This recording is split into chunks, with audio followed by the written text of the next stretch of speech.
की ट्रांजैक्शंस को कैसे रिकॉर्ड करते हैं ये भी सीखा और उसकी हमने प्रैक्टिस भी की। आज हम बात करेंगे कि बेटे परपेचुअल सिस्टम में इन्वेंट्री की ट्रांजैक्शंस को हम क्रोनोलॉजिकली स्टोर लेजर कार्ड में रिकॉर्ड करते हैं और स्टोर लेजर कार्ड में कॉस्ट की कैलकुलेशन के लिए हेल्प लिया करते हैं हम FIFO और EFGO मेथड की। बेटा ये इन्वेंट्री के कॉस्ट वैल्यूएशन मेथड्स जो हैं, परपेचुअल इन्वेंट्री सिस्टम में भी इन्वेंट्री की वैल्यूएशन की जाती है, पीरियोडिक सिस्टम में भी हम इन्वेंट्री की वैल्यूएशन करते हुए एफको और फाइफो मेथड को कैसे यूज करेंगे, आज हम ये चीज डिस्कस करेंगे। इसकी प्रैक्टिस के लिए आप अपनी बुक्स में आइएगा, पेज नंबर 468 पे एग्जांपल दी हुई है with the title of Zameer traders.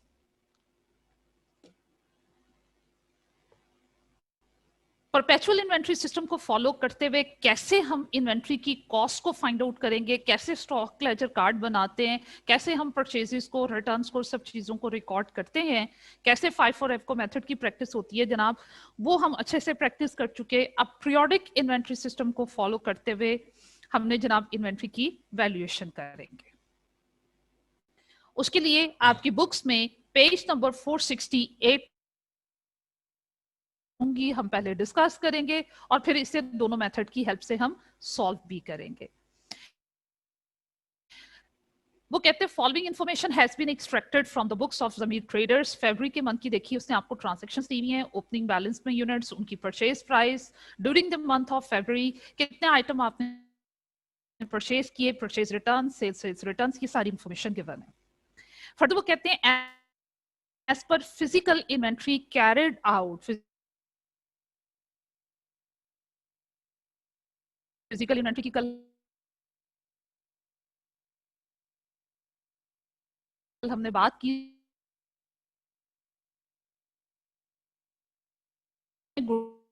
Bad units है।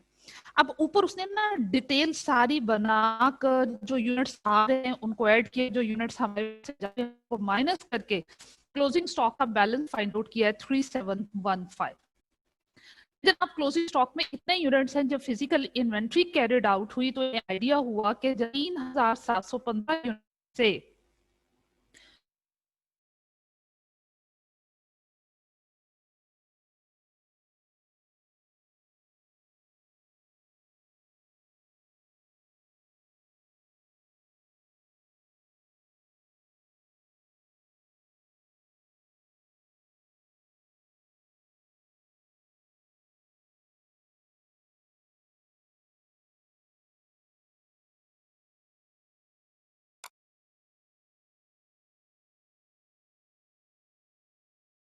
डबल 37500 33777 7500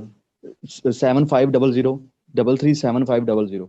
33500। अब ठीक है जी मैम। जी बेटे। 30 2550 30 600 600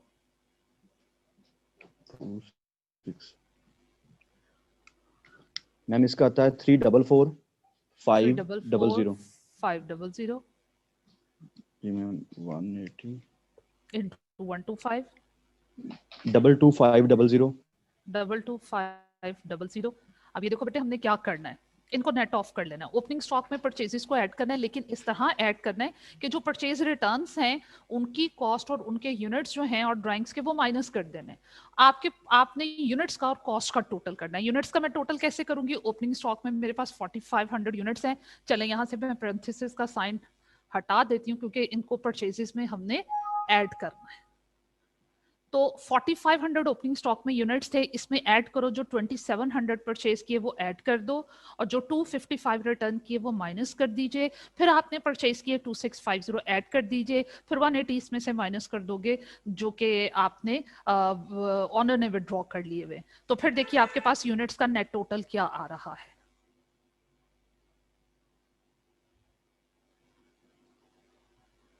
मैम ये आते हैं 9415। 9415 आपका यूनिट्स है। इनकी कॉस्ट को भी बेटे आपने अली इस तरह ही फाइंड आउट करना है। ओपनिंग स्टॉक के यूनिट्स में परचेजेस के यूनिट्स की कॉस्ट को ऐड कर दीजिए और जो रिटर्न्स हैं और ड्राइंग्स हैं उनकी कॉस्ट को माइनस कर दीजिए। 5,40,000 plus 337,500 minus 30600 plus 344,500 minus 22500। Ma'am just a second, ये मिस्टेक होगी मुझसे। कोई बात नहीं, कोई बात नहीं। Ma'am 33 ma'am 1168,900। मेरा ख्याल है यही मुझे समझ आई है। जी मैम यही है, यही है, ठीक है। तो जनाब ये हमने क्या किया, आपने पीरियोडिक सिस्टम जब कैरी ऑन करना है, चाहे आपको मेथड हो या फाइफो मेथड हो, स्टेप नंबर 1 आप यही करोगे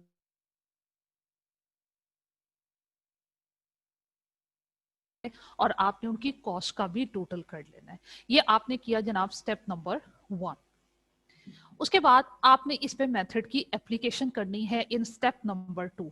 अब मेथड की एप्लीकेशन मैं कैसे करूंगी, आपका एफको मेथड और एफको मेथड में हम क्या किया करते हैं, एवरेज कॉस्ट फाइंड आउट कर लिया करते हैं।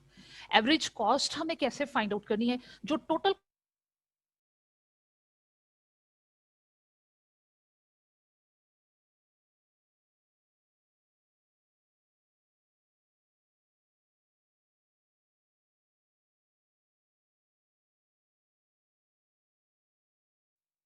ने ये काम किया।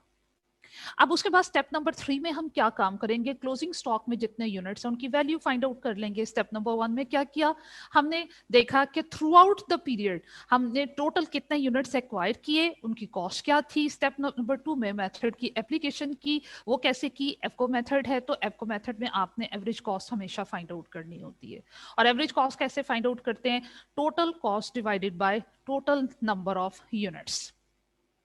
तो आपके पास एवरेज कॉस्ट पर यूनिट आ गई। अब स्टेप नंबर 3 में आपने क्या करना है, क्लोजिंग स्टॉक की वैल्यूएशन करनी है। Step number 3, closing stock valuation.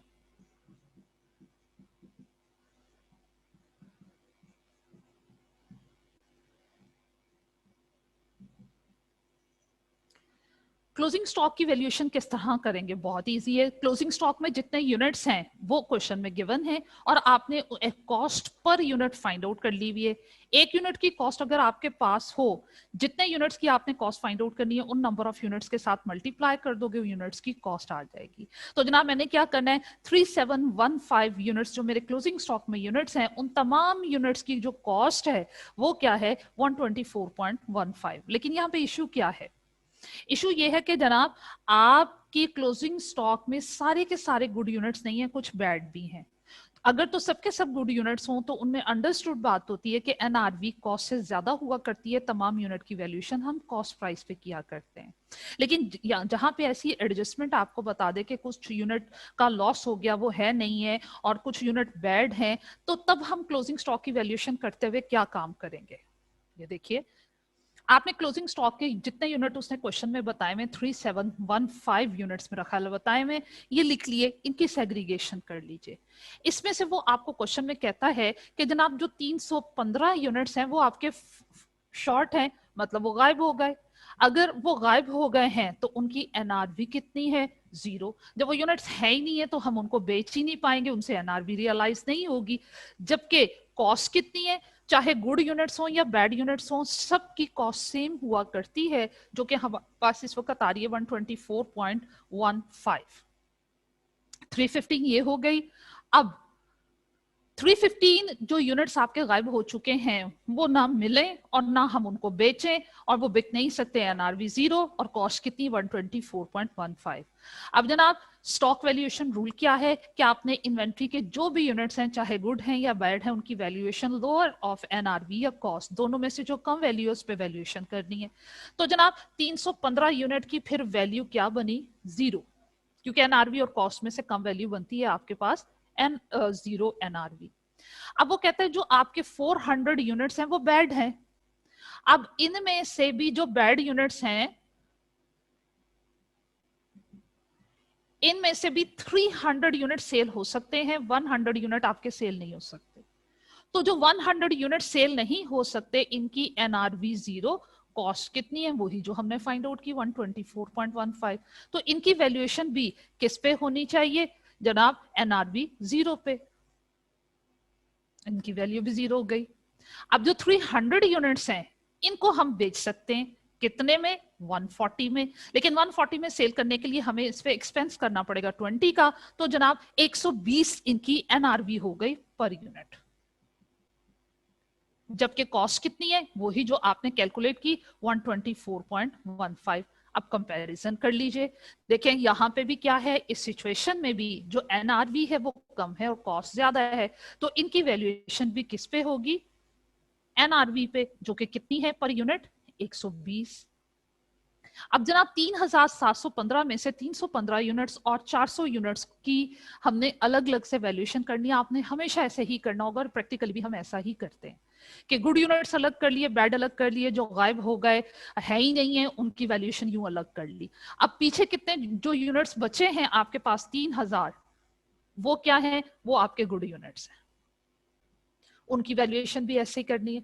अब जो गुड यूनिट्स हैं उनकी एनआरबी क्वेश्चन में गिवन नहीं है, लेकिन अंडरस्टूड बल्कि नहीं भी गिवन, एक काम कीजिए क्वेश्चन में जहां जहां उसने यूनिट सोल्ड लिखे हुए हैं, आपने 8 फरवरी को 250 यूनिट बेचे 150 के हिसाब से, फिर आपने 25 फरवरी को 3200 यूनिट्स बेच रहे 160 के हिसाब से, तो यहाँ पे एक चीज क्लियर हो रही है, ये सारे के सारे गुड यूनिट सेल हो रहे हैं और जो गुड यूनिट की सेल प्राइस है वो कॉस्ट प्राइस जो कि 124.15 है उससे ज्यादा ही है।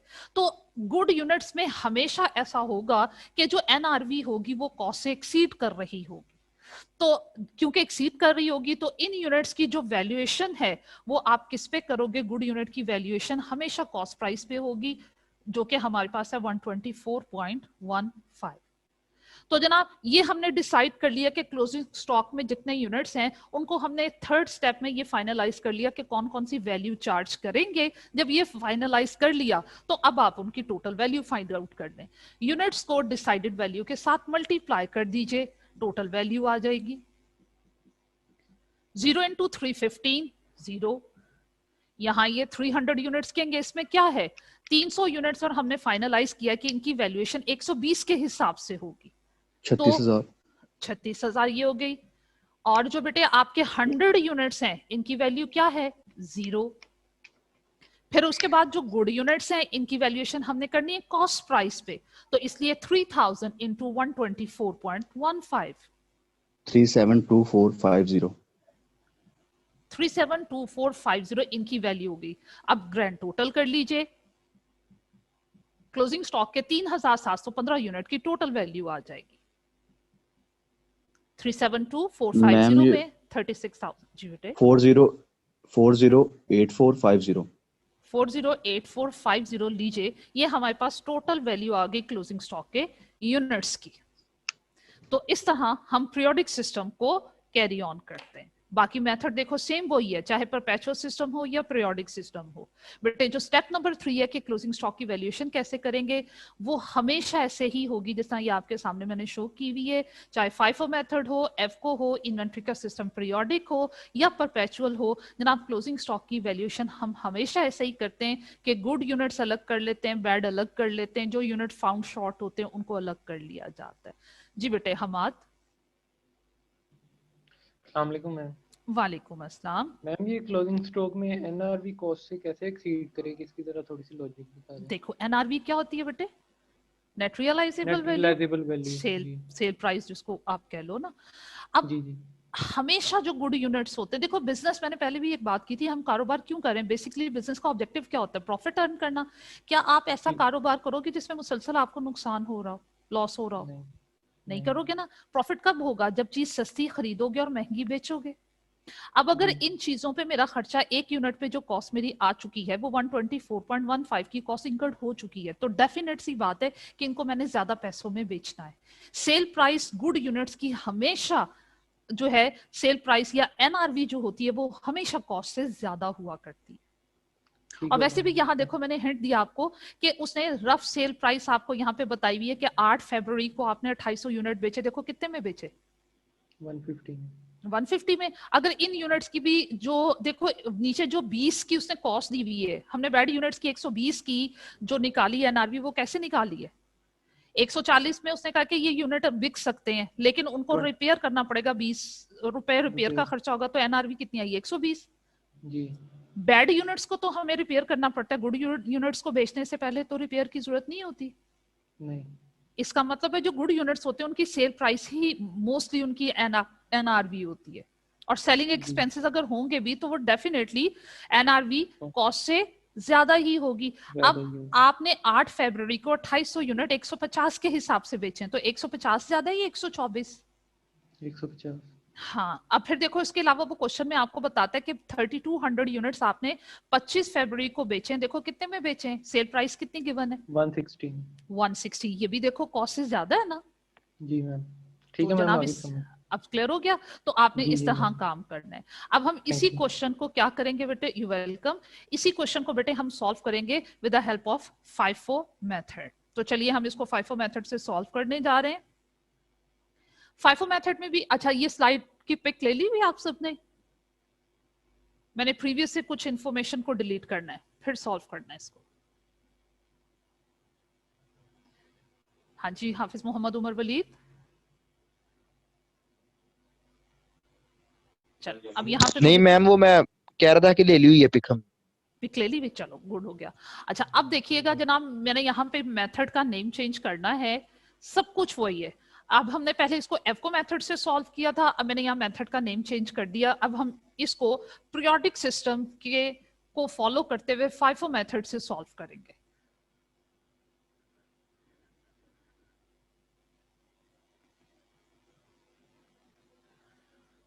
तो FIFO मेथड को कैरी ऑन करेंगे। उसमें भी स्टेप नंबर 1 में हमने यही काम करना है, अपनी गिवन इंफॉर्मेशन को यूं लिख लेंगे, ओपनिंग स्टॉक के यूनिट और परचेजेस को लिखकर ऐड कर लेंगे, वो हमने ऑलरेडी ऐड किया हुआ है। स्टेप नंबर 2 में क्लोजिंग स्टॉक की कॉस्ट को कैसे कैलकुलेट किया जाएगा।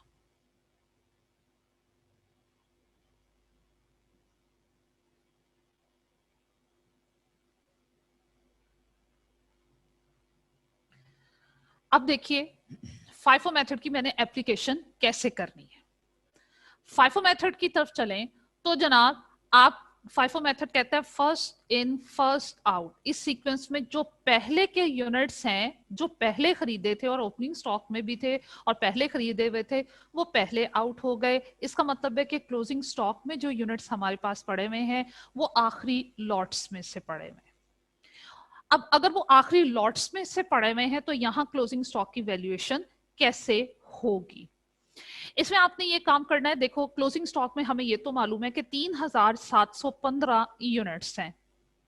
अब 3715 यूनिट्स की मैंने वैल्यू कैसे फाइंड आउट करनी, FIFO मेथड में स्टेप नंबर 2 में मैंने ये कहना है कि जो आखिरी लॉट्स हैं उसमें से यूनिट्स क्लोजिंग स्टॉक में बचे हुए। अब आखिरी लॉट इस वक्त जो आपके सामने शो हो रही है वो 2650 यूनिट की लॉट है जिसको आपने खरीदा था 130 के हिसाब आखिरी से। परचेजेस जड़ियां, आखिरी परचेजेस में से बेटे ये आपके पास है 2650 इनटू 130 क्लोजिंग स्टॉक में। एक तो ये लॉट पड़ी हुई है जिसकी कॉस्ट है 344,500। उसके बाद जनाब हमने क्लोजिंग स्टॉक के कितने यूनिट्स को कंप्लीट करना है, हमने 3175 यूनिट्स को कंप्लीट करना है। इसमें से 3715 यूनिट्स में से 2650 यूनिट्स तो हमने सिलेक्ट कर लिए हैं एज पर मेथड। बाकी देखो यूनिट्स कितने बचते हैं, 3715 में से माइनस कीजिए 2650 को,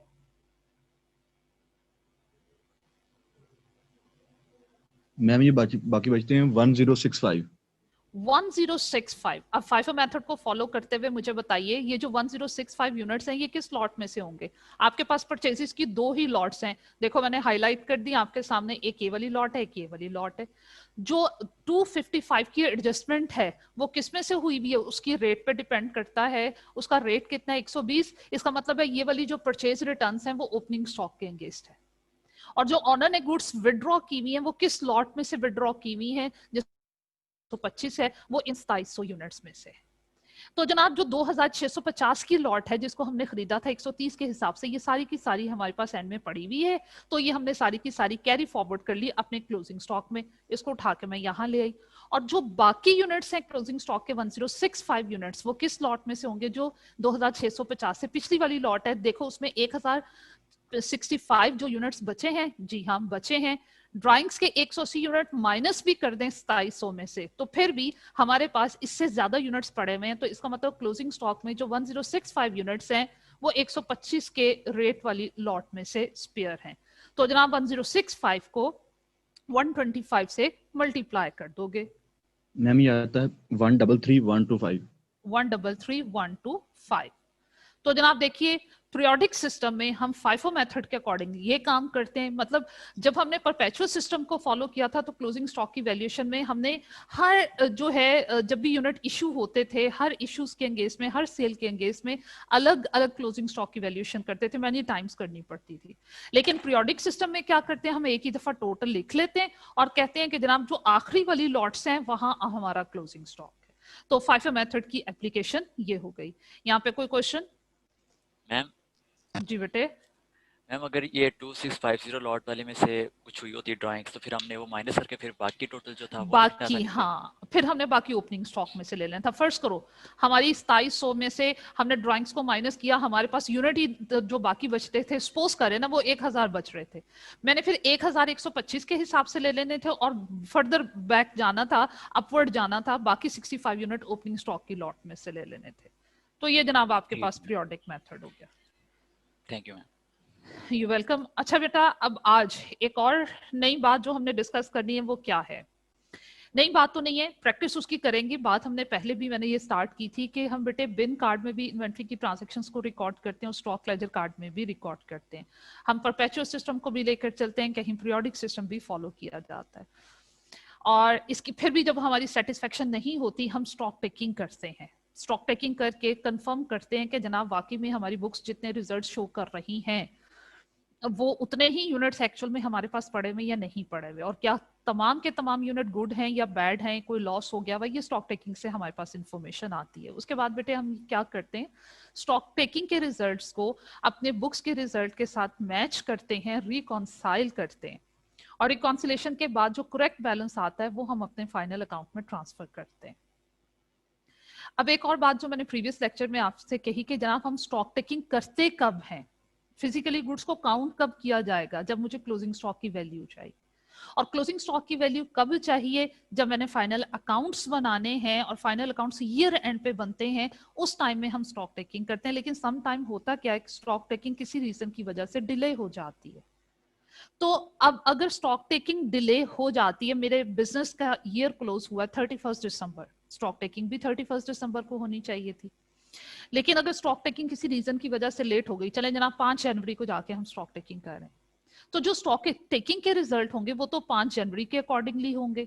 और दूसरी बात ये कि जनाब 1 जनवरी से लेके 5 जनवरी तक बिजनेस तो स्टॉप नहीं हुआ होगा, कंटिन्यूसली बिजनेस की ट्रांजैक्शंस कैरी ऑन हुई होंगी, आपने यूनिट्स खरीदे भी होंगे, परचेजेस भी हुई होंगी, परचेज रिटर्न्स भी हुई होंगी, आपने चीजें बेची भी होंगी, सेल्स रिटर्न्स भी हुई होंगी, वो तमाम ट्रांजैक्शंस इस दौरान हो गई होंगी। अब वो तमाम ट्रांजैक्शंस तो जनाब हमारे प्रीवियस ईयर से रिलेट नहीं करी, हमारे बिजनेस का ईयर तो दिसंबर में क्लोज हो गया, ये ट्रांजैक्शंस तो हो रही है नेक्स्ट ईयर जनवरी में जाकर, और स्टॉक टेकिंग हम 5 जनवरी को जाके कर रहे हैं। तो फिर हम रिजल्ट्स को कैसे मैच करेंगे, अपने बुक्स की रिजल्ट को अपने स्टॉक टेकिंग के रिजल्ट के साथ कैसे मैच कर पाएंगे? तो उसके लिए हम ये करते हैं कि बेटे जो स्टॉक टेकिंग के रिजल्ट्स होते हैं उनको उन पे रिवर्स गियर लगाते हैं, उनकी वर्किंग बैक करते हैं। वर्किंग बैक कैसे करें जनाब, हमने स्टॉक टेकिंग की, हमारे पास रिजल्ट आया कि 5 जनवरी को स्टोर रूम में इतनी चीजें पड़ी हुई थी, हम तो ये जानना चाह रहे थे कि 31 दिसंबर को कितनी पड़ी हुई थी। तो हम क्या करेंगे, 1 जनवरी से लेकर 5 जनवरी तक जितनी ट्रांजैक्शंस हुई होंगी उनका रिवर्स इफेक्ट डाल देंगे, तो स्टॉक टेकिंग के रिजल्ट्स ऑटोमेटिकली 5 जनवरी से बैक डेट की तरफ चले जाएंगे, 31 दिसंबर तक चले जाएंगे। अब रिवर्स गियर कैसे लगाया जाए, आप ट्रांजैक्शंस के इफेक्ट्स को कैंसिल कर दीजिए।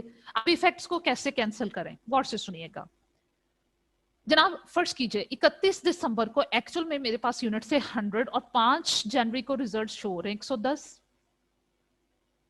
क्यों? 5 दिनों की ट्रांजैक्शंस उसमें इंक्लूड हैं, कुछ यूनिट खरीदे कुछ बेचे, इसलिए 100 की बजाय 110 का रिजल्ट आ रहा है। अब रिवर्स गियर में क्या करोगे, जितनी ट्रांजैक्शंस हुई हैं उनके इफेक्ट कैंसिल करो। जब हम यूनिट परचेज करते हैं तो बैलेंस स्टोर रूम में यूनिट्स का बढ़ता है, तो जब आपने परचेज किए होंगे आइटम्स इन 5 दिनों में, आपने उन यूनिट्स को ऐड किया होगा, उसका इफेक्ट कैंसिल करने के लिए क्या करोगे, माइनस कर दो।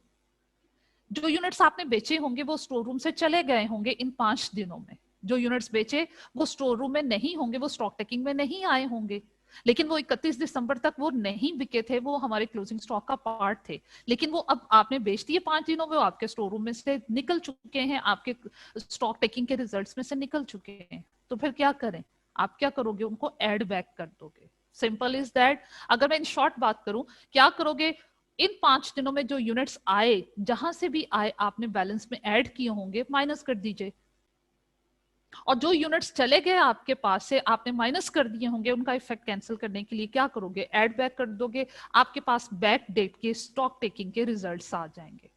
कैसे करना है उसके लिए एक छोटी सी एग्जांपल है आपकी बुक्स में, पेज नंबर 472 पे आइए। इस एग्जांपल का टाइटल है timing of inventory counts. Timing of, जी बेटे। मैम इस क्वेश्चन की क्लोजिंग एंट्रीज नहीं करनी हमने? बेटे वो मैं कल आपको बता चुकी हूँ, वही क्लोजिंग एंट्रीज उन्होंने की होंगी।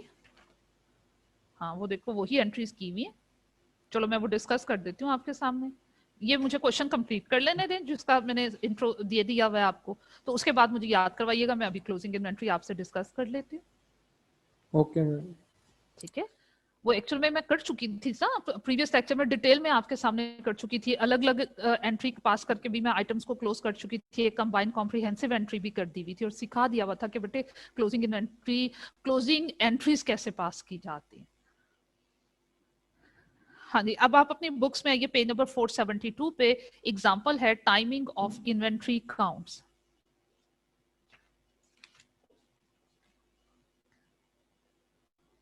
हाँ जी बेटा स्टार्ट करूं। इसमें सुखर trading has a 31st December year end. It carried out an inventory count on 5th January 2014. By chance वही चीज उसने कही हुई है कि जनाब हमारे बिजनेस का ईयर क्लोज हो रहा है 31 दिसंबर को, और आपने स्टॉक टेकिंग 5 दिन लेट कर दी, 5 जनवरी 2014 को जाके स्टॉक टेकिंग कर रहे हो। तो पता चल रहा है कि स्टॉक टेकिंग के रिजल्ट्स आपको बता रहे हैं कि 5 जनवरी को जो उनके पास इन्वेंट्री पड़ी हुई है उसकी वैल्यू है 28 लाख कॉस्ट।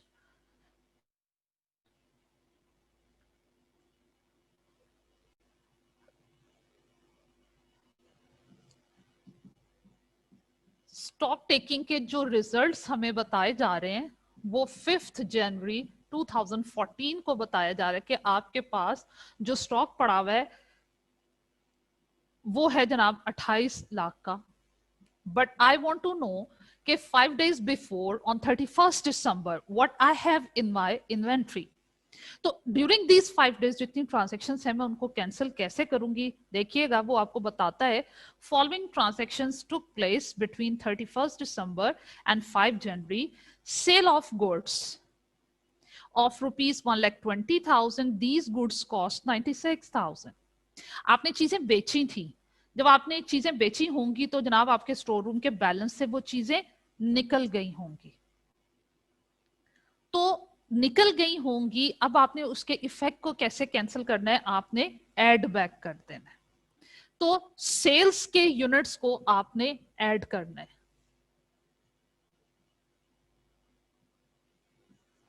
यूनिट्स सोल्ड वो आपने ऐड कर देने, लेकिन किस प्राइस पे ऐड करोगे, सेल प्राइस पे या कॉस्ट प्राइस पे। तो उसके लिए याद रखिए इन्वेंट्री की वैल्यूएशन चाहे स्टॉक टेकिंग के थ्रू हो, इन्वेंट्री लेजर कार्ड्स के थ्रू हो, परपेचुअल सिस्टम हो, पीरियोडिक हो, एफको हो, फाइफो हो, कुछ भी इन्वेंट्री हो, इन्वेंट्री की वैल्यूएशन हमेशा कॉस्ट प्राइस पे। तो जो आपने इसके इफेक्ट्स को कैंसिल करना है वो भी कॉस्ट प्राइस पे ही करना है। तो ये चीजें बेची तो 1,20,000 लेकिन खरीदी आपने 96,000 की थी, तो इनकी कॉस्ट 96,000 जो है वो आपने ऐड करनी है। उसके अलावा वो कहता है कि जनाब परचेजेस ऑफ आपने चीजें खरीदी 1,36,000 की, जब खरीदी होंगी तो वो यूनिट्स फिजिकली आपके स्टोर रूम में आ गए होंगे, आपने स्टॉक टेकिंग में काउंटिंग में उन चीजों को कंसिडर कर लिया। तो 28 लाख में 1,36,000 के आइटम्स इंक्लूड हैं, तो उसका इफेक्ट कैंसिल करने के लिए क्या करोगे, रिवर्स कर दोगे। परचेजेस को वैसे तो हम ऐड करते हैं, लेकिन यहाँ पे हमने क्या करना है, माइनस कर देना है 1,36,000 को। तो जनाब 5 दिनों की ट्रांजैक्शन के इफेक्ट कैंसिल हो गए ऑटोमेटिकली। आपके पास आइए बैक डेट 31st December 2013 की इन्वेंट्री की कॉस्ट आ गई, जो कि उसने बुक में भी सिंपल सॉल्व करके बताई हुई है, 2760,000। हैंड रेज करके बताइए कितने स्टूडेंट्स मेरी बात को फॉलो किया। चलें, शाबाश। अब मुझे बताइए, हैंड लो कर लीजिए। अब जनाब एक बच्चे ने रिक्वेस्ट की है क्लोजिंग एंट्रीज की, तो चलें अपनी बुक्स पे आइए, पेज नंबर 469 पे। सॉल्यूशन देखने से पहले मैं आपकी मेमोरी को थोड़ा सा रिकॉल करवा दूं कि क्लोजिंग एंट्रीज जो हैं वो हम कैसे पास करते हैं। वो तमाम एलिमेंट का बिहेवियर क्रेडिट होता है, उनको डेबिट करके क्लोज करते हैं, और वो तमाम आइटम्स जिनका बिहेवियर डेबिट होता है उनको क्लोज करने के लिए हम क्रेडिट करते हैं।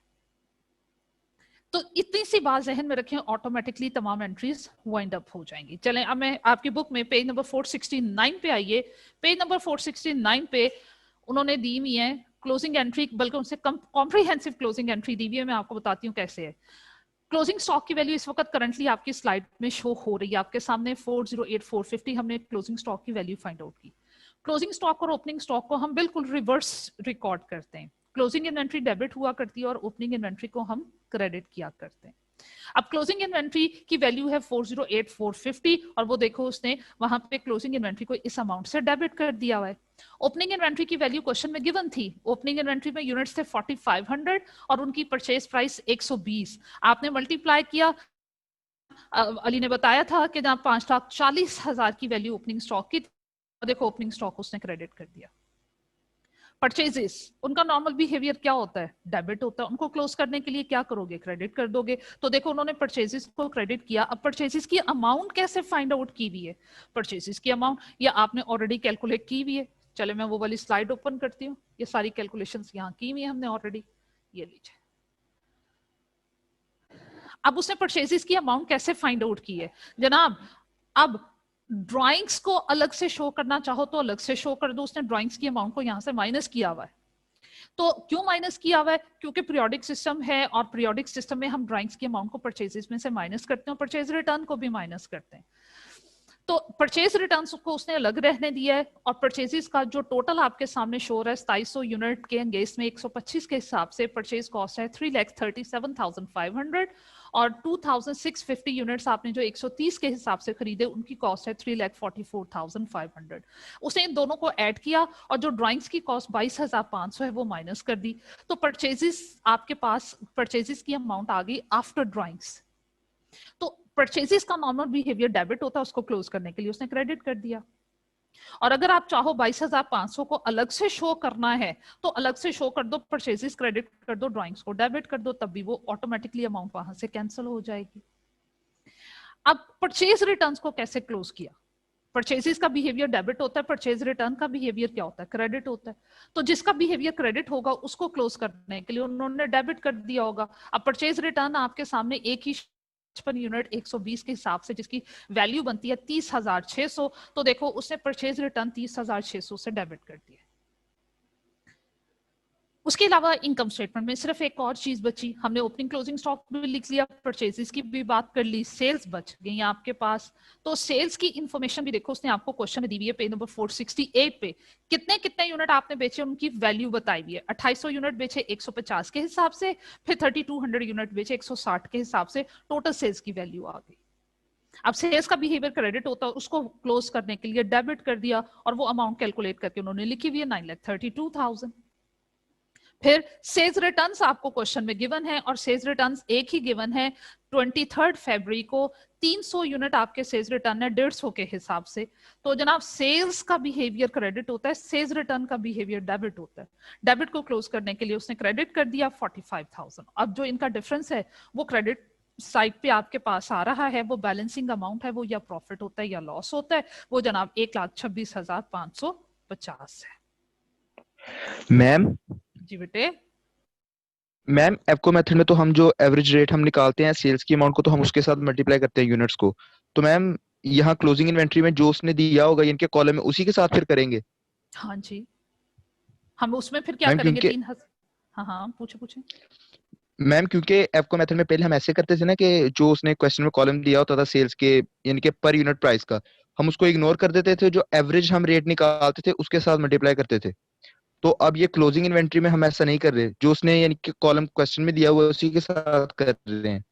हाँ जी, तो अब मतलब ये आप पूछना चाह रहे हैं जो स्टेप नंबर तो 3 मैम पहले मैंने एफको मेथड से किया था वो मैं फाइफो मेथड से भी कर दूं आपको? ये चीज जो भी शो हो रही है करंटली देखो तो ये 3715 यूनिट के नो मैम, इसने ये देखिए ना सॉल्यूशन में, सॉल्यूशन में हाँ नहीं मैम मैं ये कह रहा था कि जब हम क्वेश्चन सॉल्व करते थे एवको मेथड से, जब तो पहले मैम हम करते थे पर perpetual यूनिट जो system उसने को follow रेट दिया करते होता था हम वो नहीं, जी जी, हुए।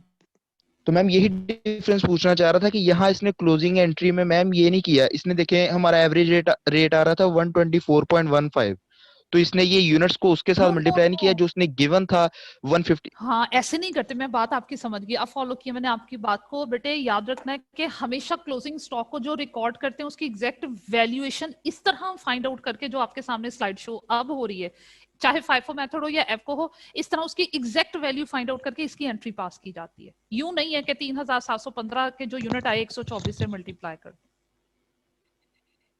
जी मैम यही पूछ रहा हाँ, था अब मैं। मैंने फॉलो किया। नहीं बेटे सारे यूनिट्स को आपने 124 पॉइंट समथिंग जितना भी आ रहा था 124.15 सबको उससे मल्टीप्लाई नहीं करना। कोई भी मेथड ठीक हो हो गया ऐसे ही उनकी एग्जैक्ट वैल्यू फाइंड आउट करके कॉस्ट और एनआरवी का कंपैरिजन करके फिर जो सही वाली वैल्यू आती है क्लोजिंग स्टॉक की वो फाइनल अकाउंट्स में जाती है, वो जर्नल एंट्रीज में जाती है। ठीक हो गया मैम। ठीक हो गया। चलो अब आओ मेरे बेटा। हाँ जी बेटे।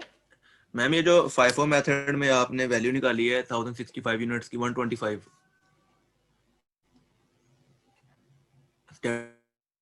हाँ जी मैम ये 125 कैसे निकाली है? कैसे निकाली है? देखो फाइफो मेथड यही कहता है ना, फर्स्ट जो पहले खरीदे हुए यूनिट थे वो पहले बिक गए, तो जो बाकी बाद में खरीदे थे यूनिट वो क्लोजिंग स्टॉक में है ना। जी मैम वो तो मतलब 1065 आ गए जो 2650 के अलावा थे। अब तो आप नीचे से यूनिट्स काउंट करने शुरू करो ना। जो यूनिट्स पड़े हुए 180 वो तो ड्राइंग्स वाले यूनिट थे। आपकी आखिरी लॉट कौन सी पड़ी हुई है? 2650 यूनिट की 130 के हिसाब से। जी। ये तो सारे यूनिट क्लोजिंग स्टॉक में आ गए। अब बकाया क्लोजिंग स्टॉक में जो 1065 यूनिट होंगे वो कौन सी लॉट में से होंगे? जो इससे पिछली वाली है। ठीक है ठीक है। अच्छा जिसका रेट 125 है। ठीक है मैम। ठीक हो गया। वालेकुम अस्सलाम। हाँ जी बेटे।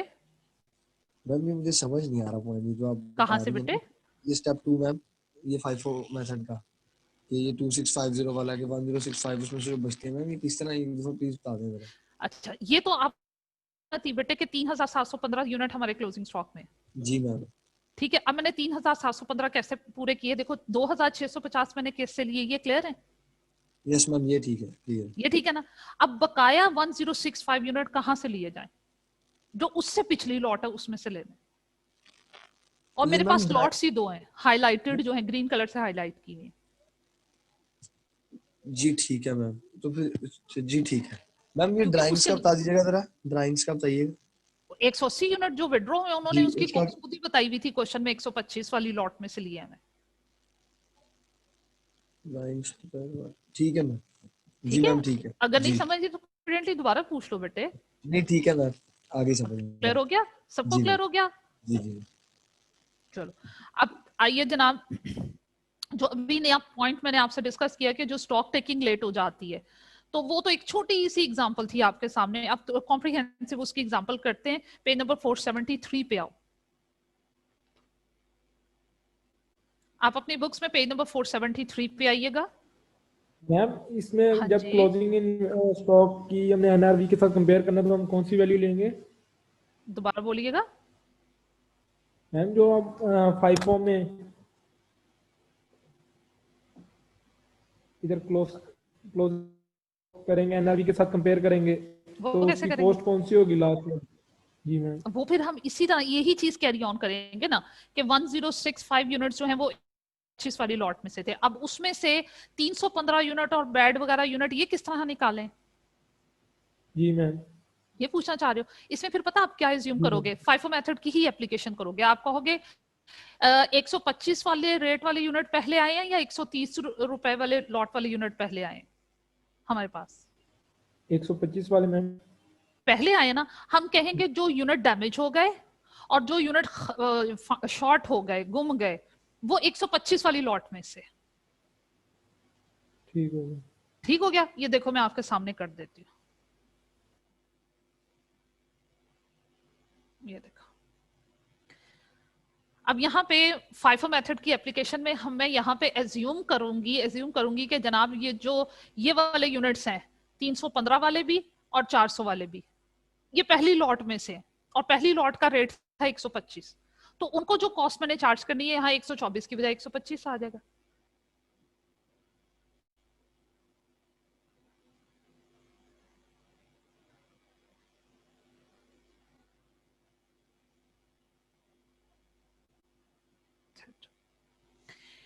ये देखिए जनाब, कॉस्ट 125, कॉस्ट है जनाब आपके पास यहाँ पे भी 125 और यहाँ पे भी 125। अब देखो एनआरवी 0, इस पे भी कोई फर्क नहीं पड़ा, ये वही है। यहाँ पे भी एनआरवी कम है 300 यूनिट के, इसमें 120 कम है, तो ये 36,000 भी वही रहेगा। आगे 100 यूनिट्स जो हैं उन पे भी एनआरवी कम है, ये भी वही रहेगा। अब आप जरा गौर कीजिएगा, एक काम करें, 315 और 400 कितने हो गए हमारे पास, हो गए 715। 125 वाली लॉट में से 715 यूनिट माइनस कर दो, तो इसका मतलब है ये जो 3000 गुड यूनिट्स हैं वो किस किस लॉट में से, ये देखो।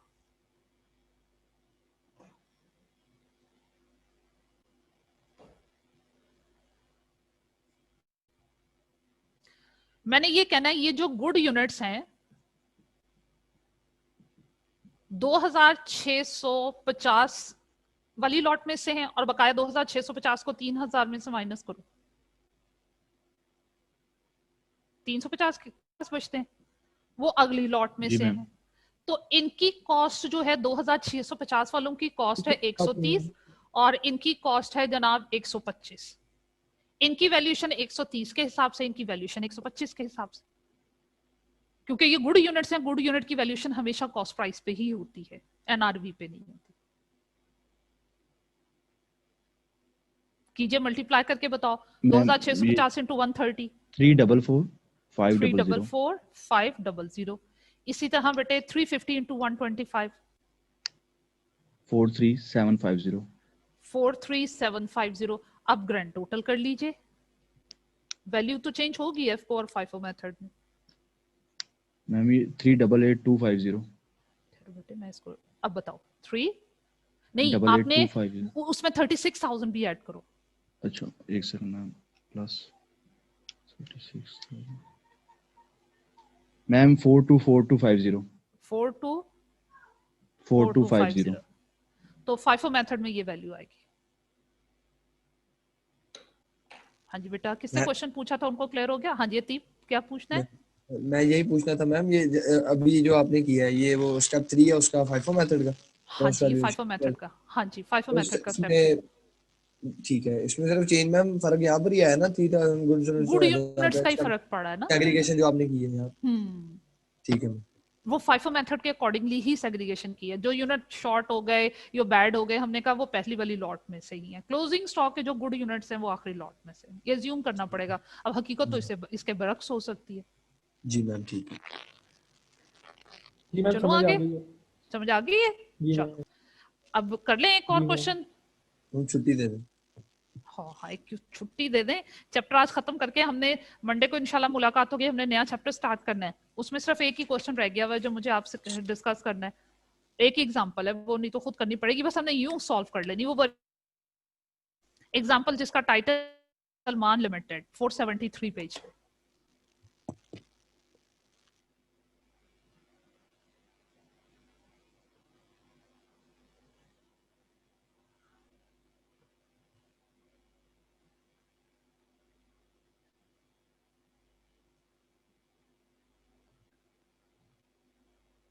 चलिए वो क्वेश्चन निकालिए, पढ़िए। Salman Limited closes its books on 30th June each year. Due to an administrative problem, SL carried out stock taking on 10th July 2016. अब जनाब 10 जुलाई को जाके स्टॉक टेकिंग करें, इनके बिजनेस का ईयर क्लोज हो रहा है 30 जून, 10 दिन लेट स्टॉक टेकिंग की। अब 10 दिन में जितनी ट्रांजैक्शंस हुई होंगी आपने उसका रिवर्सल डालना है। Cost of the stock as verified on 10th July was 8,12,500.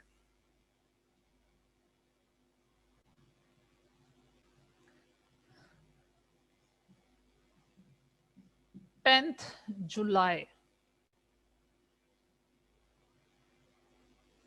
जनाब आपकी क्लोजिंग स्टॉक की कॉस्ट है 8,12,500।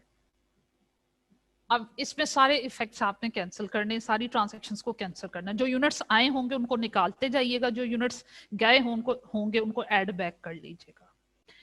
इसमें कुछ डिटेल है जनाब। फर्स्ट पॉइंट जो है वो जस्ट वो टाइम टेकिंग है। टोटल सेल्स हैं और उनकी सेल्स वैल्यू है 3,26,000। हमने प्रीवियस में एक पॉइंट मैंने आपको बताया, उसको जहन में रखिएगा कि सेल्स के केस में यूनिट्स जाते हैं, माइनस किए होंगे, अब आपने उसका इफेक्ट कैंसिल करने के लिए ऐड तो करना है, लेकिन जो ऐड करना है उनकी सेल प्राइस को ऐड नहीं करना, उनकी कॉस्ट प्राइस को ऐड करना है। तो जनाब जब वो सेल्स की बात करता है तो सेल्स के ऑपोजिट जो वैल्यू हुआ करती है वो सेल प्राइस होती है, कॉस्ट प्राइस नहीं होती। तो टोटल सेल्स की इस अमाउंट को हमने ऐड तो करना है, लेकिन इस वैल्यू पे ऐड नहीं करना, कॉस्ट प्राइस पे ऐड करना है। अब वो कहता है goods were sold in the normal course of the business at cost plus 25% except the following. जो 25,000 की सेल्स हैं तो वो जनाब नॉर्मल सेल प्राइस 25% पे नहीं बल्कि नॉर्मल सेल प्राइस के 40% पे सेल हुई है, और 60,000 वाली सेल्स पे भी एडजस्टमेंट है। हम क्या करेंगे, मैं सेल्स की वैल्यूज को सेपरेट कर लूंगी। टोटल सेल्स है मेरे पास 3,26,000, इसमें से सेल्स को मैंने एड बैक करना है, लेकिन किन वैल्यूज पे? जो 25,000 रुपीज की सेल्स हैं इनकी कॉस्ट को अलग से फाइंड आउट करेंगे वर्किंग 1 में। जो रुपीज 60,000 की सेल्स हैं इनकी कॉस्ट को अलग से फाइंड आउट करेंगे वर्किंग 2 में। बकाया देखो सेल्स आपके पास कितनी बचती हैं। अब बकाया सेल्स में कैसे फाइंड आउट करूंगी? 3,26,000 की टोटल सेल्स में से आप एक काम कीजिए, 25,000 और 60,000, 85,000 माइनस 241,000। अब गौर से सुनने वाली बात क्या है, इनकी कॉस्ट हम फाइंड आउट करेंगे वर्किंग 3 में। जो रिमेनिंग सेल्स हैं 2,41,000 ये नॉर्मल प्राइस पे सेल हुई है, और नॉर्मल प्राइस निकालने के लिए उसने क्वेश्चन में बताया कि जो नॉर्मल प्राइस है वो कैसे आती है, कॉस्ट प्लस 25%। इसका मतलब है कि सेल प्राइस की वेटेज कितनी हो गई, 125%। ये 2,41,000 जो है, चले मैं वर्किंग 3 पहले करती हूँ, 2,41,000 जो है इसमें जो आपने प्रॉफिट ऐड किया हुआ है ये 25% ऐड किया हुआ है, इसका मतलब ये 125% है। कॉस्ट कितनी है, 100%, वो फाइंड आउट करनी है।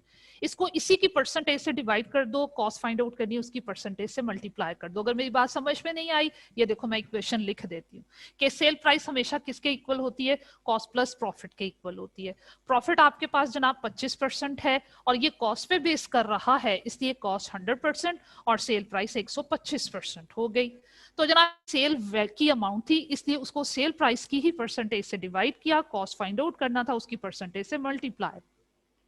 मैं 192,800 192,800 जनाब हमारे पास इन यूनिट्स की कॉस्ट आई है जो कि हमने यहाँ ऐड करना है, 192,800। अब इसी तरह जो 25,000 वाली सेल्स हैं उनकी भी कॉस्ट फाइंड आउट करते हैं और 60,000 वाली सेल्स की कॉस्ट भी फाइंड आउट करते हैं। यहां मैं वर्किंग 1 कर लूंगी। सेल्स ऑफ 25,000 इनकी मैंने कॉस्ट कैसे फाइंड आउट करनी है, क्वेश्चन पढ़ते हैं।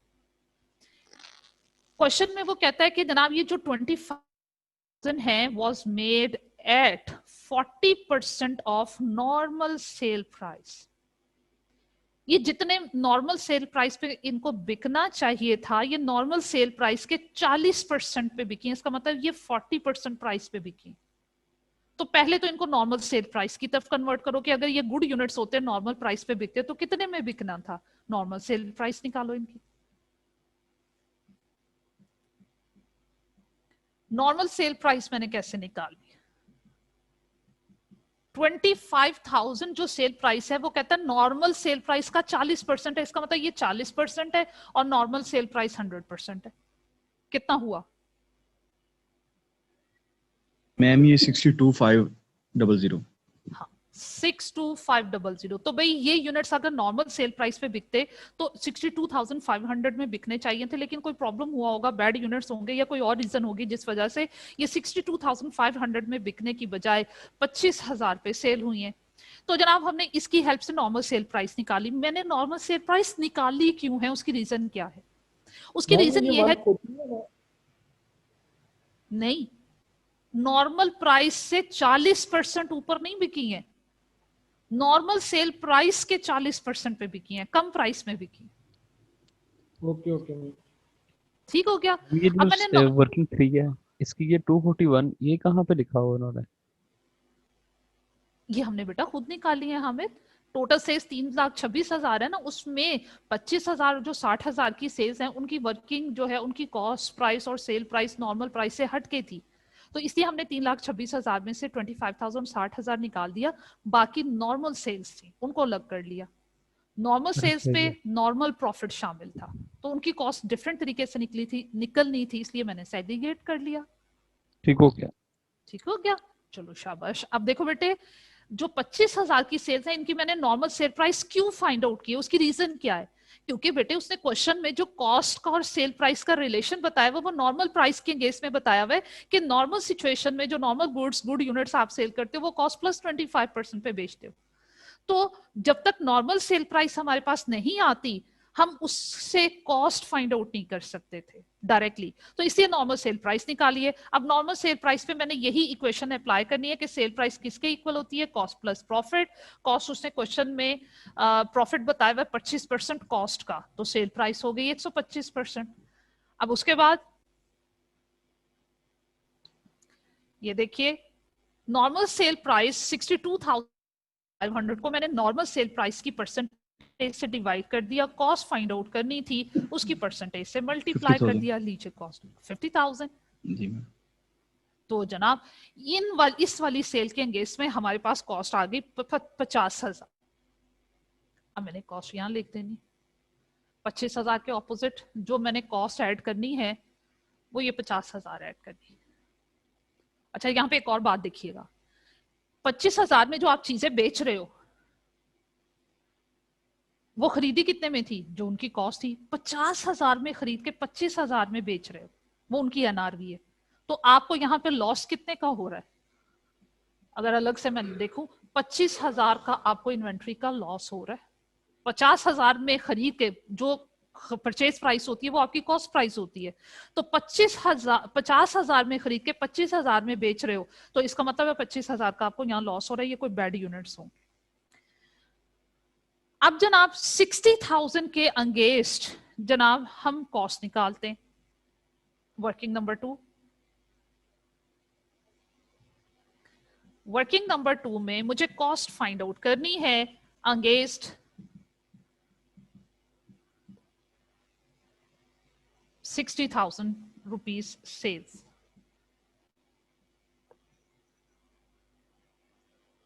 अब मैं कैसे फाइंड आउट करती हूँ, क्वेश्चन पढ़ते हैं जनाब, क्या कह क्या रहे हैं इसमें। वो कहते हैं ये the 60,000 was made at normal sale price but the goods were slightly damaged and an expenditure of 15,000 was incurred on these goods to bring them to saleable condition. एक बात तो है 60,000 के साथ उसने मेंशन किया हुआ है कि नॉर्मल प्राइस पे बिकी है, तो नॉर्मल प्राइस पे बिकी है तो इनकी कॉस्ट तो फिर उसी तरीके से हम निकालेंगे जिस तरह नॉर्मल उसने क्वेश्चन में इक्वेशन बताई हुई है कि जनाब प्रॉफिट 25% है कॉस्ट पे, कॉस्ट 100% हो गई तो सेल प्राइस 125% हो गई। तो अगर ये नॉर्मल सेल प्राइस है तो इसे मैंने नॉर्मल सेल प्राइस की ही परसेंटेज 125 से डिवाइड कर देना है, कॉस्ट फाइंड आउट करनी है उसकी परसेंटेज से मल्टीप्लाई कर देना है। 48,000। अब वो अगली सारी डिटेल बताने का पर्पस क्या था, उसको बताने का पर्पस ये था कि जो चीजें 60,000 में बेची हैं उसकी कॉस्ट 48,000 थी, लेकिन उसकी एनआरवी कितनी है। एनआरवी कैसे निकालते हैं, sale price minus selling expenses. तो वो कहते हैं कि आपने नॉर्मली सेल प्राइस 60,000 में बेचा तो है, लेकिन इनको 60,000 पे बेचने पे आपका 15,000 का सेलिंग एक्सपेंस हुआ है, तो इसका मतलब है इन गुड्स की जो एनआरवी है सेल्स रेवेन्यू माइनस 15,000 के सेलिंग एक्सपेंसेस, इनकी एनआरवी जो आ रही है वो 45,000 आ रही है। हमने एड बैक कॉस्ट पे ही करना है, लेकिन यहाँ पे जो हमारा लॉस हो रहा है वो इन के अंगेंस्ट में हमें कितने का लॉस हो रहा है, 3,000 का। ये लॉस की एडजस्टमेंट भी हमें बाद में करनी होती। तो जनाब इसलिए वो सारी उसने इंफॉर्मेशन दी हुई थी। तो जनाब ये हमारी वर्किंग कंप्लीट हुई, 60,000 की सेल्स के अंगेंस्ट में कॉस्ट हमने निकाल ली 48,000। बच्चों चुप हो गए हो, समझ आ रहा है? जी मैम। ठीक है बेटे, अब 60,000 के अंगेंस्ट में 48,000 की कॉस्ट आ रही है, मैंने कॉस्ट को ऐड बैक कर लिया। तो सेल से रेलेवेंट मैक्सिमम यही एडजस्टमेंट हो सकती है जो उसने इस क्वेश्चन में दी हुई है। आगे आपका स्ट्रेट क्वेश्चन हो गया। स्ट्रेट क्वेश्चन क्या है कि परचेजेस थी आपके पास 2,46,000 की इन 10 डेज में, टोटल परचेजेस आपने की, और वो कहते हैं जो परचेजेस हैं ये स्टॉक में, जो स्टॉक टेकिंग आपने 10 जुलाई को की उसमें ये शामिल है, तो माइनस कर दो। सेल्स के यूनिट को ऐड बैक किया, परचेजेस के यूनिट को माइनस कर दीजिए, और परचेजेस के एंगेज में जो वैल्यू होती है वो होती ही कॉस्ट प्राइस है, सिर्फ सेल्स के एंगेज में आपको कॉस्ट प्राइस निकालनी पड़ती है। तो 2,46,000 जो है ये परचेजेस के यूनिट्स हैं, जब आए होंगे आपने ऐड किए होंगे, अब आपने इसमें से परचेजेस को माइनस कर देना। अब मुझे यहाँ मार्जिन चाहिए, इसलिए मैं ये वाली वर्किंग थोड़ी सी यहाँ से नोट कर ली होगी आपने, ये मैंने यहाँ से वर्किंग हटा दी। आगे चलते हैं जनाब। फिर उसके अलावा सेल्स रिटर्न्स और परचेज रिटर्न्स नहीं है। सेल्स रिटर्न्स जो हैं उनको आपको यहाँ क्या करना होगा, सेल्स रिटर्न्स के एंगेज में चीजें हमारे पास वापस आई होंगी, तो सेल्स रिटर्न के एंगेज में कस्टमर ने चीजें हमें वापस की हैं, हमारे पास आई होंगी, आपने उसका इफेक्ट कैंसिल करने के लिए माइनस कर देना है सेल्स रिटर्न्स को, माइनस सेल्स रिटर्न्स। बट यहाँ पे फिर से वही इशू, सेल्स और सेल्स रिटर्न्स की जो वैल्यू क्वेश्चन में बताई जाती है बेटे वो सेल प्राइस होती है, आपने उसको कॉस्ट प्राइस में कन्वर्ट करना है, और वो कैसे, 125 से डिवाइड और 100 से मल्टीप्लाई।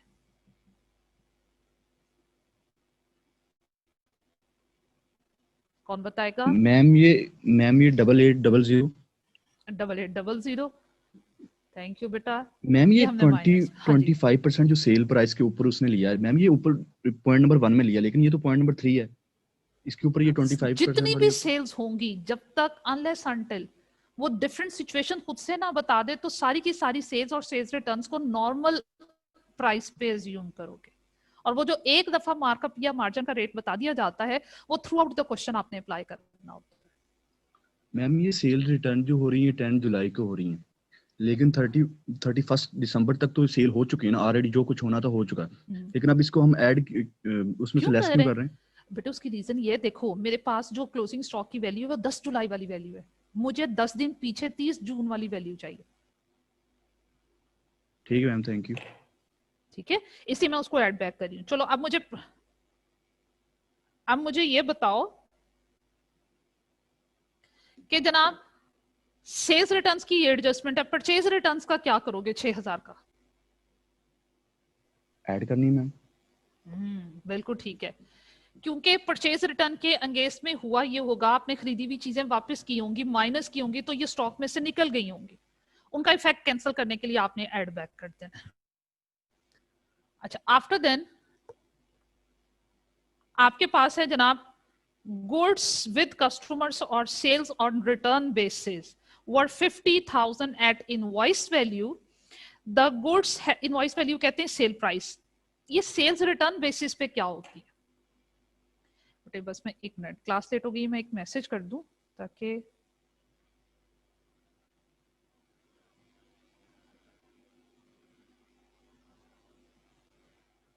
जब तक आप लोग ये पढ़िए मैं साथ साथ बताती हूँ कि बेटे ये जो वैल्यूज हुआ करती हैं आपके पास goods with customers on sale और रिटर्न बेसिस, जो गुड्स रिटर्न बेसिस पे आपके कस्टमर्स के पास होती हैं वो जब तक उनकी ऑनरशिप ट्रांसफर नहीं होती, बेटे एक मिनट,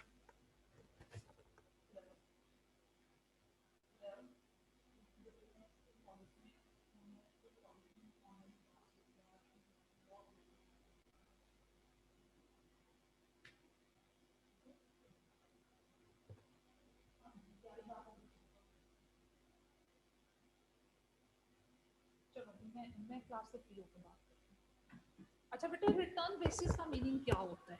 रिटर्न बेसिस का मीनिंग ये होता है कि आप अपने कस्टमर को जब चीज बेचते हो, कस्टमर की तसल्ली नहीं हो रही, आपने उसको 10 डेज का टाइम दे दिया कि भाई 10 दिनों में फैसला कर लो, चीज पसंद हुई तो रख देना, नहीं पसंद हुई तो 10 दिनों के अंदर अंदर वापस कर देना। जब आप अपने कस्टमर को यूं टाइम अलाउ कर देते हो तो जब तक वो 10 डेज का टाइम पीरियड इलैप्स नहीं हो जाता, चाहे फिजिकली आपने चीजें दे दी हुई अपने कस्टमर को, जब तक वो 10 दिनों का टाइम पीरियड इलैप्स नहीं हो जाता वो चीजें आप ही की हैं, जब तक उनकी ऑनरशिप 10 दिनों के बाद कस्टमर की तरफ ट्रांसफर होगी।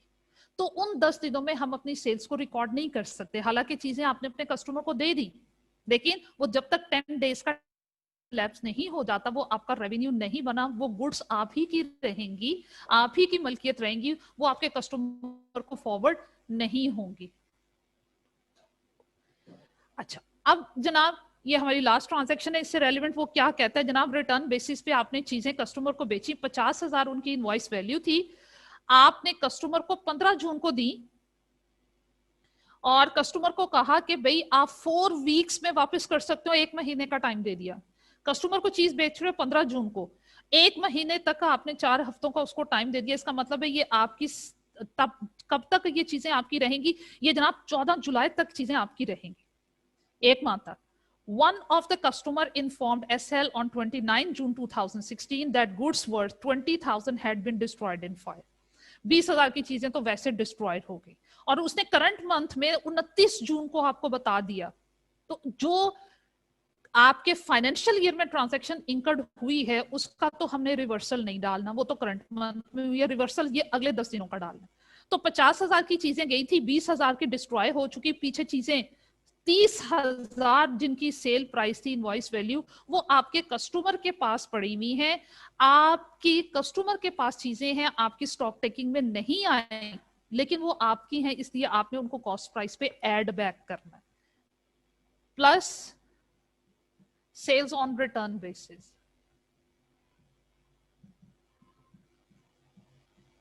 और वो कितनी गुड्स की, जितनी गुड्स आपके कस्टमर के पास है, 50,000 में से 20,000 का तो हो गया, तो 30,000 की कॉस्ट प्राइस निकालनी है। तो जनाब आपने इनकी कॉस्ट निकालनी है, 125 से डिवाइड और 100 से मल्टीप्लाई, कितना आया, कितना बेटे, 24,000। तो इसको 24,000 पे आपने ऐड कर लेना। अगली बात, इसकी एडजस्टमेंट के बाद देखो आपके पास इन्वेंट्री की वैल्यू कितनी आ रही है। फिर अगली बात, जल्दी जल्दी करें, नेक्स्ट टीचर बेटे, वो आपने क्या करना है, यहां पे 8,12,500 में ऐड करो 50,000, 48,000, 1,92,800 माइनस करो 246,000 माइनस 8,800 प्लस 6,000 प्लस 24,000।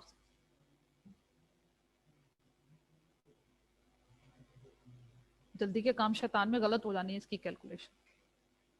मैम 878,500 878,500। तो ये जनाब इन्वेंट्री की कॉस्ट आ गई आपके पास। कब की इन्वेंट्री कॉस्ट आपके पास 30 जून को आ गई। अब हमने जनाब एक पॉइंट पढ़ा हुआ है कि यहाँ पे इस वैल्यू में तमाम के तमाम जो क्लोजिंग स्टॉक के यूनिट है कॉस्ट प्राइस पे ऐड है, जबकि 2 ऐसी ट्रांजैक्शंस हुई हैं जहां पे कॉस्ट एनआरवी से कम है। जैसे 25,000 सेल्स के अंगेज में मैंने लॉस लिखा हुआ है आपके सामने 25,000। इसी तरह ये वाली जो गुड्स हैं जिनकी कॉस्ट 48,000 थी और 60,000 में आपने बेचा था, जिनकी कॉस्ट 48,000 की थी, आपने इनकी इन्वेंट्री की एनआरवी निकाली थी 45,000 नीचे वर्किंग में। यहां जो आपको इन्वेंट्री का लॉस हो रहा है 3,000 हो रहा है। अब इसकी एडजस्टमेंट भी करोगे, क्यों? उसकी रीजन ये है कि इन 2 ट्रांजैक्शंस के अंगेंस्ट में एनआरवी जो है वो कॉस्ट से कम है और इस लिस्ट में आपने इन यूनिट्स को कॉस्ट प्राइस पे ऐड किया हुआ है, जबकि एनआरवी पे ऐड होने चाहिए थे क्योंकि एनआरवी कम थी। तो इसका मतलब है कि 50,000 और 48,000 के अंगेंस्ट में आपने 25,000 और 3,000 एक्स्ट्रा ऐड किया हुआ है। वो जो एक्स्ट्रा ऐड किया हुआ है वो आपने माइनस कर देना। और अगर ये लॉजिक भूल जाए तो सिंपल इज दैट, हम हमेशा क्या करते हैं, इन्वेंट्री की टोटल कॉस्ट फाइंड आउट कर लेने के बाद एंड में इन्वेंट्री लॉस माइनस कर दिया करते, वो जो एनआरवी और कॉस्ट का डिफरेंस होता है। और वो हमारा इन्वेंट्री लॉस टोटल कितने का आ रहा है, 2,500, 3,000, या आपके पास 28,000। तो आपके पास क्लोजिंग स्टॉक की एग्जैक्ट वैल्यू आ गई। ये लॉस माइनस कर दीजिए 850